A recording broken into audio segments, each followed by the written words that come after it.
Bu oyunu hatırladınız mı? Peki ya şimdi?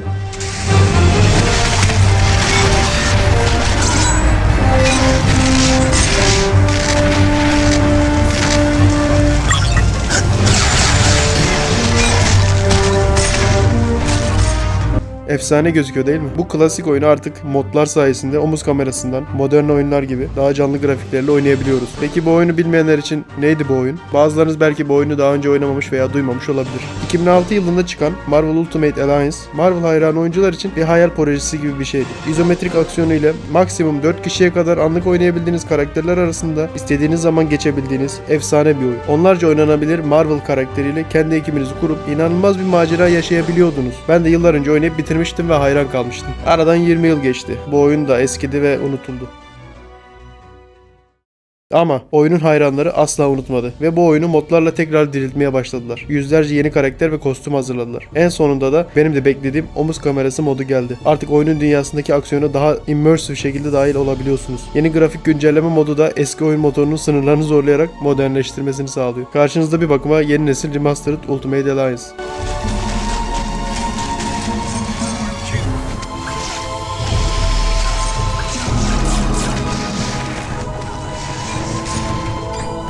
Ultimate Alliance'ın hala değerini koruyor olmasının sebeplerinden birisi ise sırtını çizgi romanlara dayaması. 2006 yılında henüz MCU ortalığı kasıp kavurmaya başlamamıştı. Marvel'ın en meşhur karakterlerinin Spider-Man, Wolverine, Hulk olduğu dönemler. Oyunda hikayesini bu yüzden çizgi romanlardan alıyor. Doctor Doom'un başında olduğu Masters of Evil ismindeki kötülerden oluşan bir ekibin S.H.I.E.L.D. gemisine saldırmasıyla hikayeye dahil oluyoruz. Hikaye ilerledikçe kendimizi Marvel'ın ikonik diyarlarından bir diğerine atlarken buluyoruz ve birçok ikonik kötü karakterle kapışıyoruz. Seçtiğimiz karakterlerden bu kötülerle geçmiş olanların özel konuşmaları da oluyor bazen. The enemy Atuma has stolen your throne and enslaved Atlantis.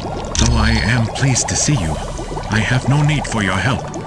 I am quite capable of dealing with Atuma on my own. Oyunu oynadıysanız veya oynayacak olursanız zaten bu detaylara hakim olursunuz. Biraz da bu yeni nesil moduyla gelen deneyimden bahsedelim. Marvel's Avengers oyununu hatırlarsınız. Ne umutlarla çıkış yapmıştı. Yeni nesil bir Avengers oyunu. Ama çıktığı gibi hepimizi hayal kırıklığına uğrattı ve 2 yıl sonra da sunucularını kapattı. İşte o oyunun yapmasını beklediğimiz şeylerin tamamı Ultimate Alliance'da vardı ama 2006 yılının teknolojik sınırlamaları yüzünden günümüzde pek oynanabilir değildi. Şimdi ise omuz kamerası ve 4K render haliyle bu oyunun dünyasına dalmak çok ayrı bir his. Oyunun dünya tasarımı tepeden bakma için tasarlandığından genelde kapalı alanların tavanları çizilmemiş. Bu yüzden bazı noktalarda biraz garip durabiliyor. Ama Spider-Man, Wolverine ve Hulk ile Doom botlarla yakın kameradan savaşıp onları tutup etrafı fırlatabildiğiniz bir oyunda bunların hepsini unutuyorsunuz tabi. Oyunla ilgili fark ettiniz bilmiyorum ama çok ilginç bir detay daha var. Oyunun adı Ultimate Alliance ve karakterlerin varsayılan kostümleri doğrudan 2000'lerin başındaki popüler Ultimate Marvel çizgi roman serisinden alınma. Yani görünüşte Ultimate evrenindeyiz ancak işin hikaye, diyaloglar ve evren kısmına geldiğimizde oyun katıksız bir şekilde ana çizgi roman evreni olan Marvel 616'da geçiyor. Yani oradan ilham alıyor diyeyim. Pazarlamada Ultimate kostümlerini kullanıp arkada bize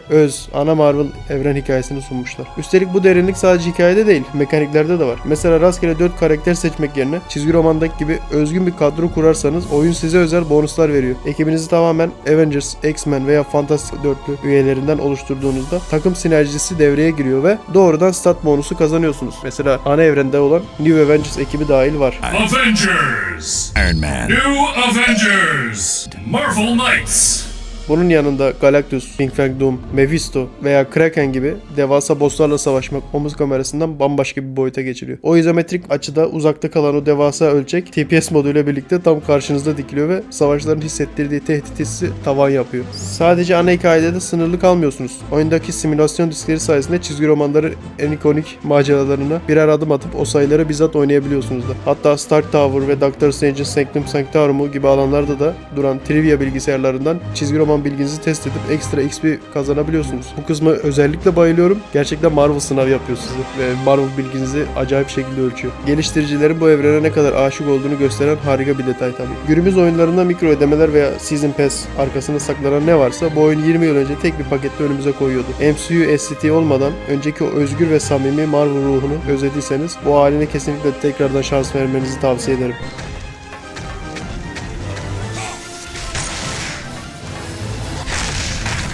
Oyunun aksiyon tarafı da çok eğlenceli. Özellikle bu TPS moduyla daha da yakından görebildiğimiz için karakterlerin her biri kendine özgü silahlarıyla yakın dövüş, uzaktan saldırı gibi hareketler yapabiliyor. Özel hareketleri var, onları yapıyor. Bir de temel hareketleri var. İşte vurma, zıplama, yukarıdan vurma gibi. Veya güçlü karakterler belli bir ağırlıkların üstündeki cisimleri veya düşmanları kaldırabiliyorlar. Daha zayıf karakterler daha ağırlıktaki şeyleri kaldırabiliyorlar. Aksiyon sırasında istediğiniz an diğer seçtiğiniz yani 4 karakterden istediğinize geçebiliyorsunuz numpad tuşuyla. O an hangi karakterle oynamak istiyorsunuz direkt anlık geçiş yapabiliyorsunuz. Aksiyon tarafın yanında oyunda RPG elementleri de var. Her bir karakterinizin seviyesini atlatabiliyorsunuz. Dediğiniz yeteneklerini güçlendirebiliyorsunuz. Giydiğiniz kostüme göre özel saldırı seçenekleri açılıyor. Özel yetenekler. Sadece aksiyon olarak RPG elementleri değil, size diyalog seçenekleriyle de çok az rol yapma imkanı sunuyor. Ana görev sırasında karşılaştığımız karakterlerle veya kötülerle diyalog kurabiliyoruz. Bazıları da seçenekler çıkıyor. Kimin hayatını kurtaracağımızla ilgili veya kime hangi cevap vereceğimizle ilgili. Oyunun sonunda da yaptığımız seçimlere göre evrenin ilerideki halini bize gösteriyor oyun. Verdiğiniz kararlar evrenin sonuna çok etki edebiliyor önemli noktalarda.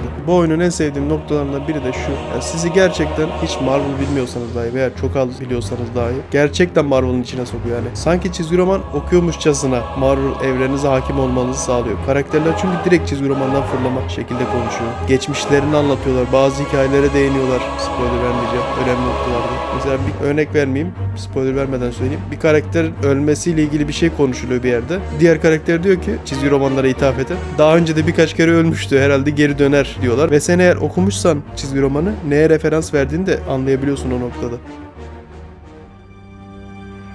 Modlarla yapıyor olsak da şu şekilde bir Marvel oyunu görmek çoğumuzun hala hayali. Umarım ileride bir gün böyle bir oyun yapıldığında görürüz. Yüksek bütçeli yeni nesil. Eğer çok beğendiyseniz bu arada bu modun nasıl yapıldığını da başka bir videoda anlatabilirim. Yorumlarda belirtin. Buraya kadar izlediyseniz de çok teşekkürler. Peki siz ne düşünüyorsunuz? Sizce bu mod oyuna daha iyi bir oynanış zevki katmış mı? Yoksa siz daha izometrik halini sevenlerden misiniz? Yorumlara yazmayı unutmayın. Videoyu beğendiyseniz beğenmeyi unutmayın ve kanala abone olursanız çok sevinirim.